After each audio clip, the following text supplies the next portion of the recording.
Ibu-ibu yang dikasihi Yesus, saya sampaikan salam untuk kita di PA kategorial perempuan di gereja kita.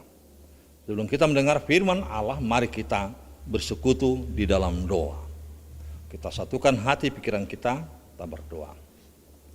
Ya Allah Bapa di surga, dalam Yesus kami bersyukur bertemu kembali walaupun harus melalui multimedia, teknologi, virtual, melalui PA ini. Kami yakin dan percaya firman Tuhan sampai tengah-tengah kehidupan para ibu di gerejamu, di rumah, di kerja sehari-harian. Dan kami yakini firman-Mu adalah menumbuhkan iman percaya kami mengikut Tuhan, sebagai tanda kesetiaan kami akan firman-Mu dan Engkau. Terima kasih Yesus, dengar sempurnakan doa kami elaskan hanya dalam nama Tuhan Yesus, Juru Selamat penebus kami. Amin. Ibu-ibu yang kasih Yesus, firman Tuhan yang menjadi santapan rohani PA untuk kita adalah dari 1 Musa 18 atau Kejadian 18 ayat 1 sampai 15. Demikian firman Tuhan saya bacakan untuk kita. Kemudian Tuhan menampakkan diri kepada Abraham dekat pohon terbantin di Mamre. Sedang ia duduk di pintu kemahnya waktu hari panas terik. Ketika ia mengangkat mukanya, ia melihat 3 orang berdiri di depannya. Sesudah dilihatnya mereka, ia berlari dari pintu kemahnya menyongsong mereka, lalu sujudlah ia sampai ke tanah, serta berkata, Tuanku, jika aku telah mendapat kasih Tuanku, janganlah kiranya lampaui hambamu ini. Biarlah diambil air sedikit, basuhlah kakimu dan duduklah beristirahat di bawah pohon ini. Biarlah kuambil sepotong roti supaya tuan-tuan segar kembali, kemudian bolehlah tuan-tuan meneruskan perjalanannya, sebab tuan-tuan telah datang ke tempat hambamu ini. Jawab mereka, perbuatlah seperti yang kau katakan itu.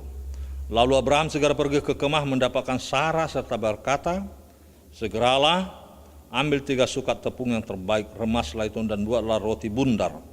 Lalu berlari-larilah Abraham kepada lembu sapinya, ia mengambil seekor anak lembu yang empuk dan baik dagingnya dan memberikannya kepada seorang bujangnya. Lalu orang ini segera mengolahnya, kemudian diambilnya dali dan susu serta anak lembu yang telah diolah itu, lalu dihidangkannya di depan orang-orang itu, dan ia berdiri dekat mereka di bawah pohon itu sedang mereka makan. Lalu kata mereka kepadanya, di manakah Sarah istrimu? Jawabnya, di sana, di dalam kemah. Dan firman-Nya, sesungguhnya aku akan kembali tahun depan mendapat engkau, pada waktu itulah Sarah istrimu akan mempunyai seorang anak laki-laki. Dan Sarah mendengarkan pintu kemah yang di belakangnya. Adapun Abraham dan Sarah telah tua dan lanjut umurnya, dan Sarah telah mati haid. Jadi tertawalah Sarah dalam hatinya, katanya, akan berahikah aku setelah aku sudah layu, sedangkan tuanku sudah tua. Lalu berfirman Tuhan kepada Abraham, mengapakah Sarah tertawa dan berkata, sungguhkah aku akan melahirkan anak, sedangkan aku telah tua? Adakah sesuatu apapun yang mustahil untuk Tuhan? Pada waktu yang telah ditetapkan itu tahun depan aku akan kembali mendapatkan engkau. Pada waktu itulah Sarah mempunyai seorang anak laki-laki. Lalu Sarah menyangkal, katanya, aku tidak tertawa. Sebab ia takut, tetapi Tuhan berfirman, tidak, memang engkau tertawa. Sedemikian pembacaan firman Tuhan. Ibu-ibu yang kasih Yesus, apa yang kita dapatkan dari pembacaan teks ini? Kita langsung menguraikannya dan memahami dalam iman kita. Yang pertama, perjumpaan yang membawa berkat. Itu yang utama dan pertama. Ibu-ibu, untuk kesekian kalinya Tuhan menampakkan diri kepada Abraham untuk menguatkan janji Tuhan tentang apa yang akan dia sampaikan kepada hambanya Abraham. Kini di pasal 18 Tuhan menampakkan diri kembali ke Abraham di Mamre dalam wujud 3 orang yang datang bertamu ke rumahnya. Dan itu sangat terhormat baginya.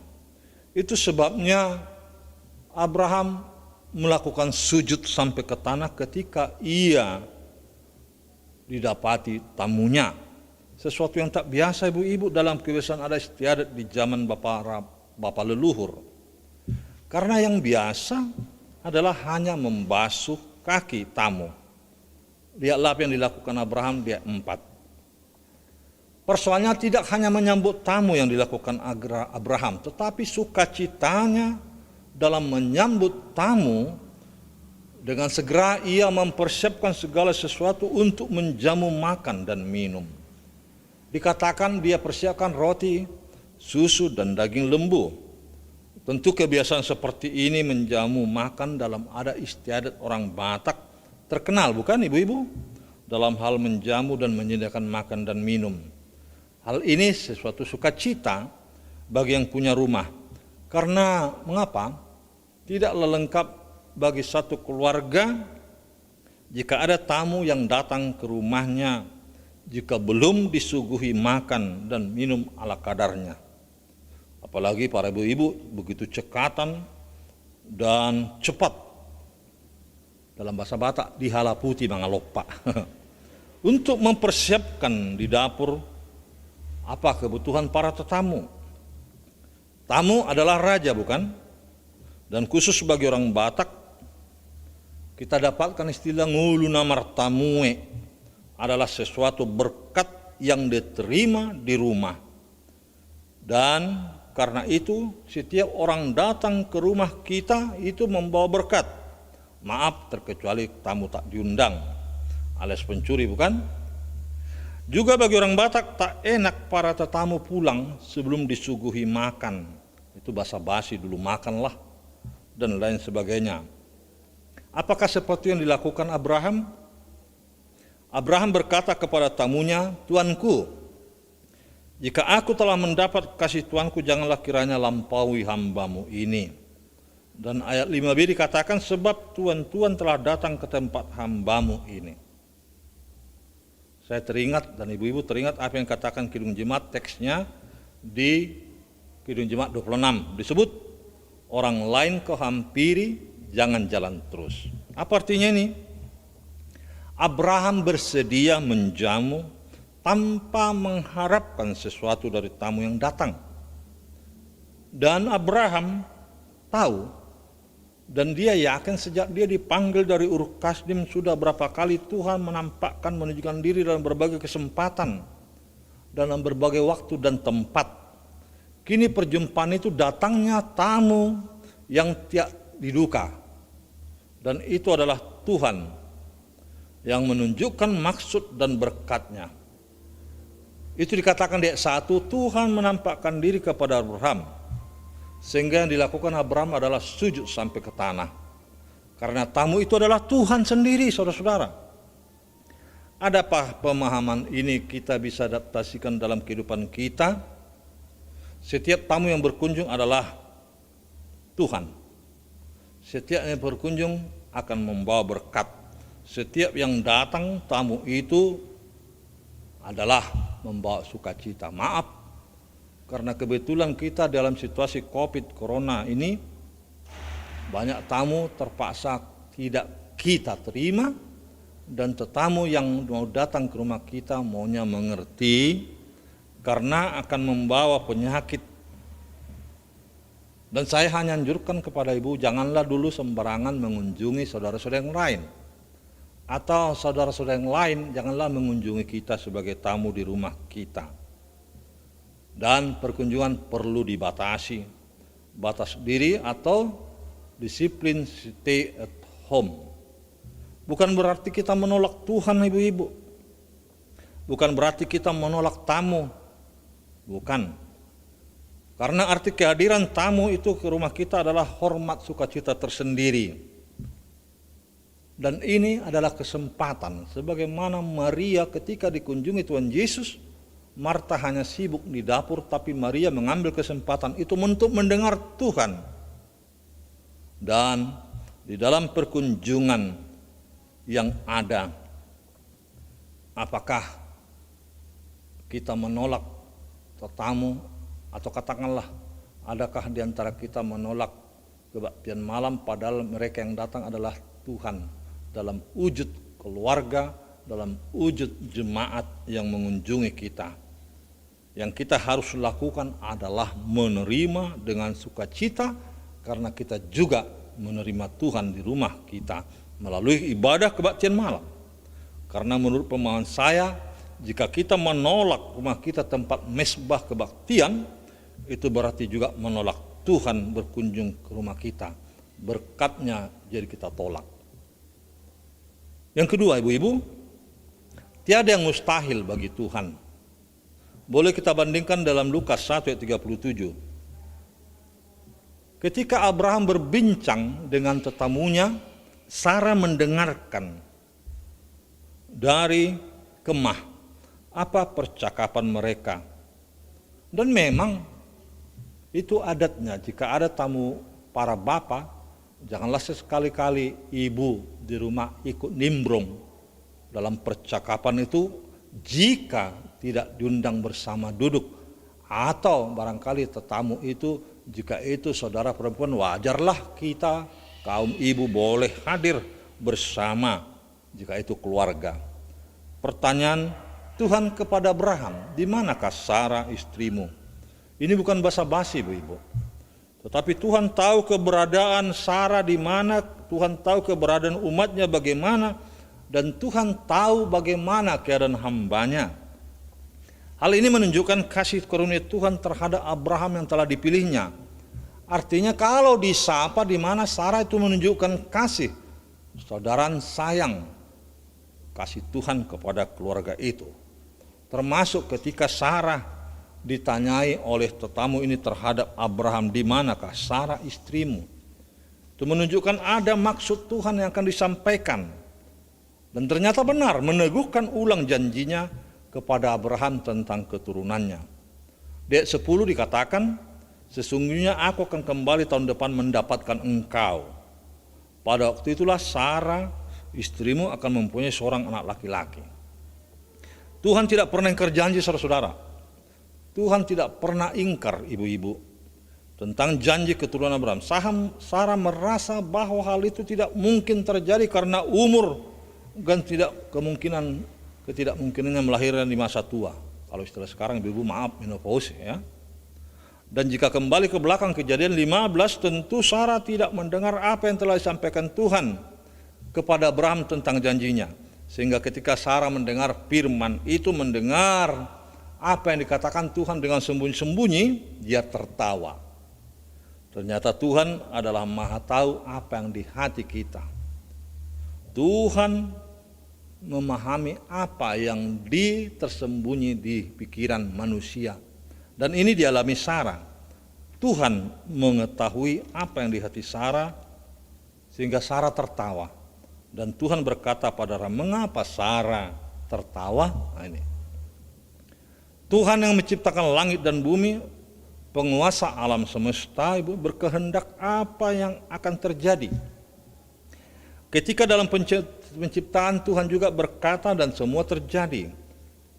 Itulah yang dialami oleh Abraham dan Sarah. Tuhan berkata, ibu-ibu, tiada yang sesuatu yang mustahil bagi Tuhan.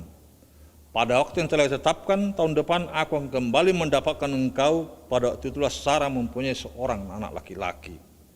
Artinya jelas dalam perikop ini, Tuhan mengulangi janjinya akan seorang anak laki-laki kepada Abraham keturunannya, dan itu menjadi pewaris kelak. Dan itu terjadi atas kehendak Tuhan. Tiada yang mustahil bagi Tuhan.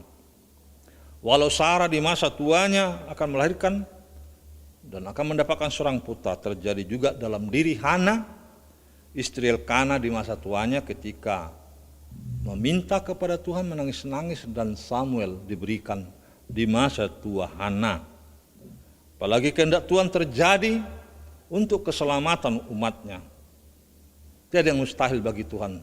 Yesus sendiri lahir dari seorang gadis perawan bernama Maria. Dan Maria melahirkan Yesus, dan Maria menjadi ibu Yesus. Kadangkala dalam hidup ini, ibu-ibu, banyak yang kita tertawakan, bukan? Dan jika kita tertawa, itu berarti menunjukkan ketidakmustahilan menurut kita. Atau bahkan kalau kita tertawa karena lucu, mustahil menurut pemikiran kita. Bagaikan angan-angan persendor. Tapi bagi Tuhan itu semua akan terjadi tanpa kita duga, ibu-ibu. Bisa terjadi banyak yang kita bisa pikirkan, yang tak mungkin bisa mungkin. Banyak yang kita bicarakan mungkin bisa jadi tak mungkin. Banyak yang tidak terpikirkan ini bisa terjadi, ibu-ibu. Oleh sebab itu, apa yang disampaikan Nabi Yesaya menyebut bukan jalanku, jalanmu, bukan rencanaku, rencanamu, benar. Sekali-kali kita tidak mendahului rencana Tuhan. Dan Tuhan tahu kapan tepat waktunya Dia memberi. Sebab itu jangan sekali-kali menertawakan Tuhan. Jika Allah memberi janjinya, segala sesuatunya indah pada waktunya. Kita harus bersabar dan Tuhan pasti memberi yang terbaik bagi kita, asalkan iman kita teguh menerimanya, dan bahkan kita percaya segala sesuatu pasti bisa, karena tidak yang mustahil bagi Tuhan. Dan kita tertawa itu ditahu juga Tuhan. Walau ada istilah mekel di Pataran, tangis di Habunian. Bisa terjadi tertawa itu sehat, ibu-ibu, tetapi jangan tertawa sendirian. Maka firman ini, renungan PA ini bagi ibu-ibu, Tuhan berkata tidak, memang engkau tertawa. Artinya Tuhan mengetahui bahwa takut akan Tuhan adalah sumber segala berkat bagi kita. Itulah yang kita terima dalam hidup kita dan memungkinkan kita bahwa Allah memperhitungkan iman orang percaya termasuk ibu-ibu. Terpujilah Tuhan. Amin, kita berdoa. Terima kasih Yesus atas firman-Mu. Menyapa kami, contoh sebagai bapa beriman Abraham menerima penuh janji Tuhan walaupun Sarah tertawa. Di mana Tuhan meneguhkan perjanjian yang Kau sampaikan kepada hamba-Mu Abraham. Dan itu akan terjadi, tiada yang mustahil bagimu. Dan Tuhan pasti memberikan yang terbaik. Bahwa Allah yang setia meneguhkan janjinya, terutama bagi iman orang percaya. Berkati firman-Mu, berkati para ibu kami yang selalu ceria, selalu ketawa dalam sukacita hidup ini. Walaupun kadang-kala sulit, tapi kami yakin percaya Bapa jika tertawa itu membawa kami kepada suatu pemahaman mendasar. Bukan sembarangan kami ketawa, tetapi syukur sukacita kami tertawakan kehidupan ini karena berkat-berkat Tuhan yang kami boleh terima, rasakan, walaupun kadangkala pahit. Terima kasih ya Yesus atas firman-Mu. Berkati para ibu kami, berkati firman yang kami dengarkan, berbuah jangan hanya pendengar firman, tetapi adalah pelaku-pelaku firman. Terima kasih Allah, Tuhan Yesus dan Roh Kudus. Amin.